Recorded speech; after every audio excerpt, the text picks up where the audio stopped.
Hey guys, this is chapter 2-2. We're gonna call this chapter Mines and Bat, and the routing here is relatively simple. The first area, we're just gonna demonstrate. The only two big problems are there are two tripwires that if we shoot too early, it doesn't kill the enemies. So we'll just demonstrate what happens when we just actually blow them up early.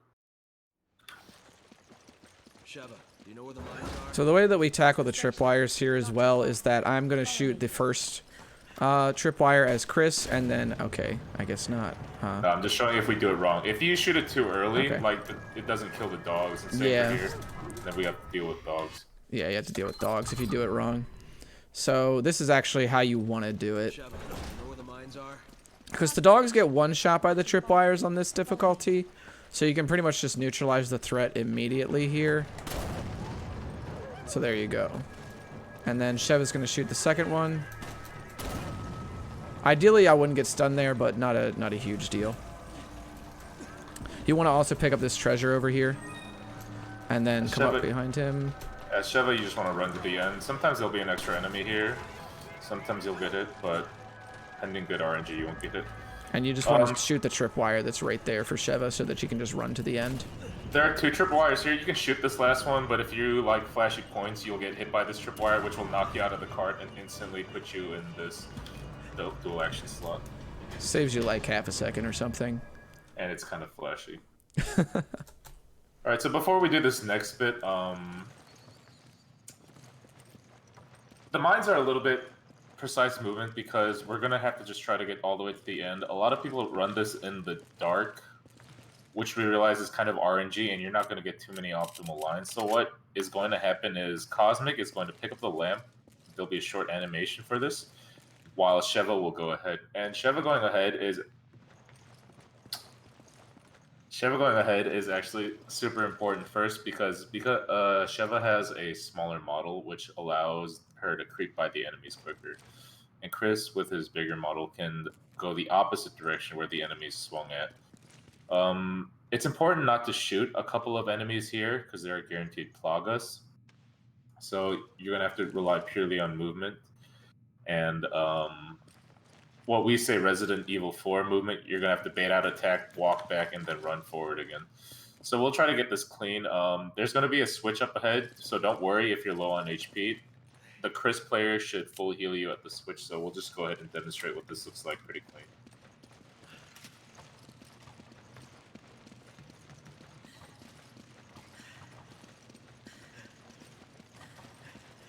Thanks for the follow, Mysterion. You're the best.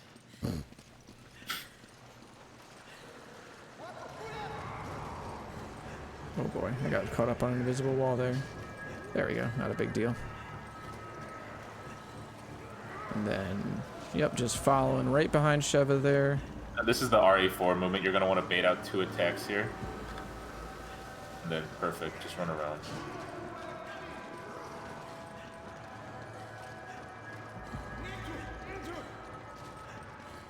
So as a Sheva, you're going to be wanting to...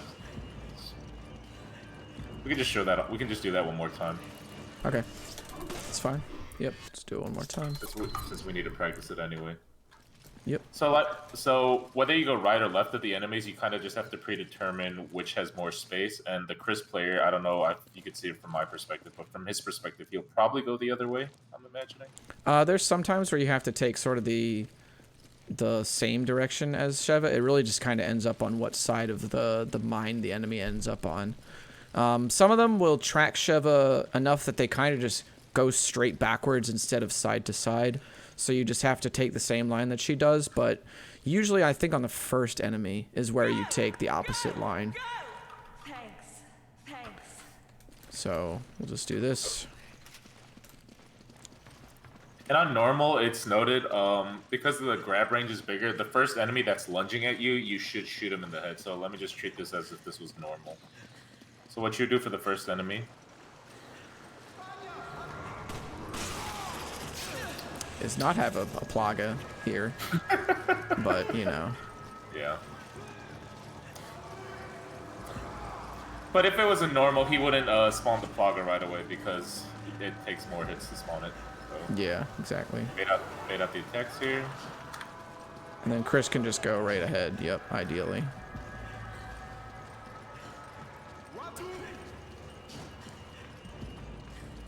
And then here you just want to make sure that you drop the lantern to the left so that it doesn't interfere with the other player actually doing the winch. And then just run to the end here. This is a part where I have a controller plugged in just to do the QTE faster. So you can just see that actually turn to the Xbox 360 controls. So just stay right there, don't move. So pretty much what you're going to want to do, if you still have handgun bullets at that point, is you want to spend all your handgun, because that's the last time, and the last time you could actually shoot it. Any more, you're going to waste time, and we'll be selling the handgun later this chapter. So what the Chris is going to want to do is wait until, when he's at the switch, wait until I'm right here, because if he goes on ahead, there are guys who are throwing, go ahead. Okay. There are guys who are throwing dynamite, and if he goes too much ahead, the dynamites that were meant for him will actually explode on the Sheva, which you don't want to do. So the Chris player usually waits here a little bit. And pretty self-explanatory, run to the end, ideal pathing. Usually these guys should not give you a problem. You might get hit by a stray arrow every couple of runs, but that's Resident Evil 5. Cosmic is a legend, so he does that. Yeah. And once again, when you go to a dual action, always make sure you go to the left as Sheva, right as Chris. Otherwise, you might get blocked, especially in the smaller elevators. The that dynamite there that I blew up, it was just to make sure that it's like you can just kind of run to the end there, activate the elevator, but then you kind of run the risk of getting hit by the arrow or the dynamite. And as Chris or whoever is ahead, really, I just make it so that like I just try and shoot the dynamite while it's still in the enemy's hands so that he blows up, and then I just run to the elevator. This also gives the other player enough time to catch up to you, so there's no actual like real time loss to it. It just makes the area a little bit safer. So this next bit coming up here is our first example of another generic speedrunning technique in Resident Evil 5. We call it a tactical reset. What it pretty much does is one of the players will be going on to a point ahead while the player before either protects the player, gets treasures, does weapons, does whatever he needs to. And when that player hits the check mark, the host will reset. In this case, it will be Chris. The host will reset, and you can do some inventory. You don't have to do inventory. But in this case, we're going to have to do inventory, and it'll bring the second player who didn't hit the check mark to the check mark. So we'll just go ahead and show it. Yeah, and so as Chris, I'm going to do this. I'm going to explain it first, and then I'll actually do it. In the locker to the left, when you enter the area and skip the cutscene, as Chris, you're going to pick up the Dragunov sniper rifle that's in there, and it has 7 bullets in it. Ideally, you only want to spend 3 here, and you're going to shoot the shirtless Magini that is heading towards the minigun. Shoot him down so that he doesn't get on the minigun. Shoot another Magini that has like a button-up shirt on, and cornrows. You'll headshot him, and then you want to shoot down a treasure that's right near the ladder that Sheva will be climbing to. And that's all the things that you need to do to set up the area for her to get clean lines through it. And then you want to head over to a treasure that's on the left-hand side, pick up the treasure in there, and then wait. Since you're host, you want to wait to hear the mark for tactical reset. So we'll just go ahead and show it now. And all tactical resets, the timings are relatively the same, if not 1 second apart from each other. So. Delta team, Chris here. We located Irving, but he got away. So me, while Chris is shooting, the Sheva player will obviously just run straight through to the checkpoint. Roger that.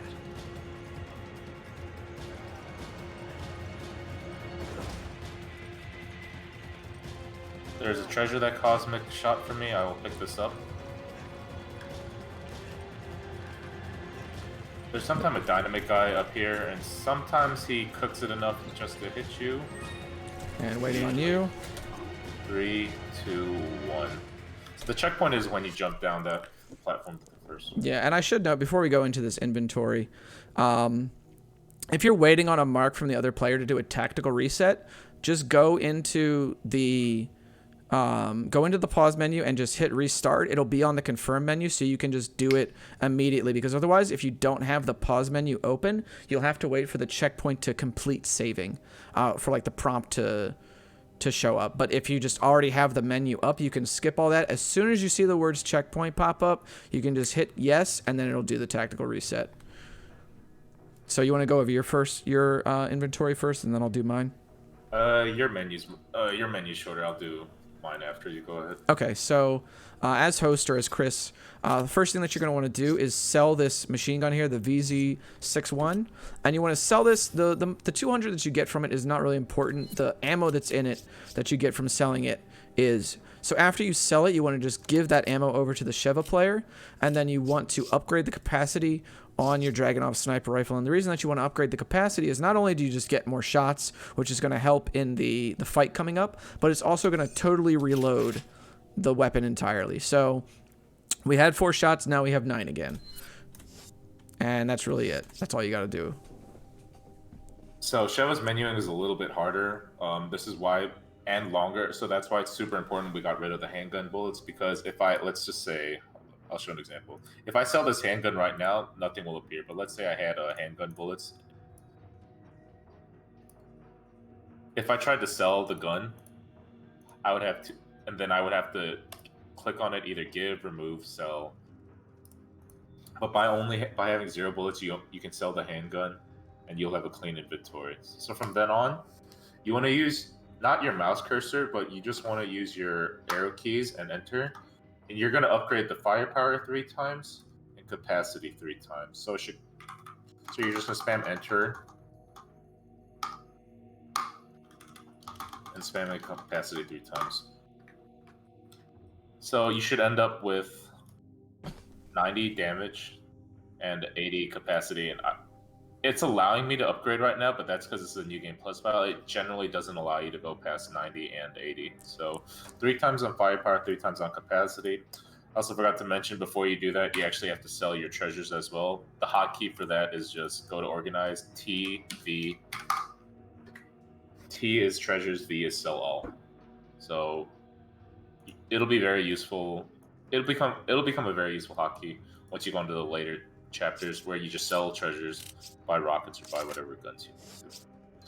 So you're going to want to do that as quickly as possible, and then ready up.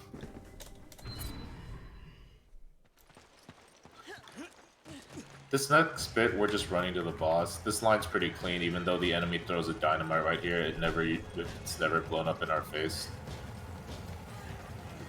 So for the boss, the reason why we upgraded our guns specifically is so that we can one-cycle the boss. We have a 2-second window to shoot it down from the sky before it starts crawling towards us.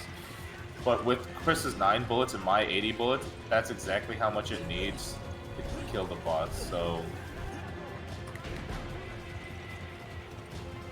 So you always want to shoot it in the soft underbelly as Chris, and it should take 2 to 3 shots. So here we go. There we go. And you're just gonna unload.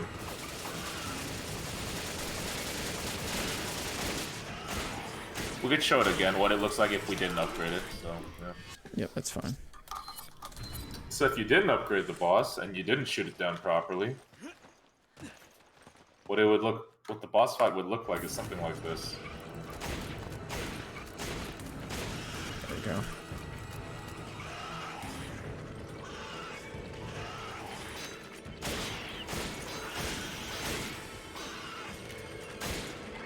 So you have one cycle, otherwise the boss starts standing up and it becomes almost invulnerable, and you have to start making your way around it here, which is kind of hard to do because his tail's moving around.